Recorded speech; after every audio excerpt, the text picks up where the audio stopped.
वज़ीर-ए-आज़म शहबाज शरीफ की ज़ेर सदारत हुकूमती इत्तेहाद का अहम इजलास मौलाना फजल रहमान, बिलावल भुट्टो समेत दीगर रहनुमा और वफाकी वज़रा की शिरकत।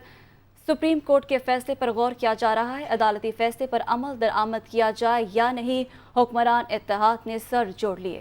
वज़ीर-ए-आज़म शहबाज शरीफ की ज़ेर सदारत हुकूमती इत्तेहाद का अहम इजलास मौलाना फजल रहमान, बिलावल भुट्टो समेत दीगर रहनुमा और वफाकी वज़रा शरीक। सुप्रीम कोर्ट के फैसले पर इस इजलास में गौर जारी है, जबकि ज़राए ऐसा बता रहे हैं कि अदालती फैसले पर अमल दरामद किया जाए या नहीं, इस पर हुक्मरान इत्तेहाद ने सर जोड़ लिए हैं और मुशावरत का अमल ताहाल जारी है। वज़ीर-ए-आज़म शहबाज शरीफ की ज़ेर सदारत हुकूमती इत्तेहाद का ये अहम इजलास जो कि जारी है, मौलाना फजल रहमान, बिलावल भुट्टो समेत दीगर रहनुमा और वफाकी वज़रा इस इजलास का हिस्सा हैं। बताया जा रहा है कि इस इजलास में सुप्रीम कोर्ट के फैसले पर गौर जारी है। ज़राए का यह भी बताना है कि अदालती फैसले पर अमल दरामद किया जाए या नहीं, इस पर हुक्मरान इत्तेहाद ने सर जोड़ लिए हैं और मुशावरत का अमल ताहाल जारी।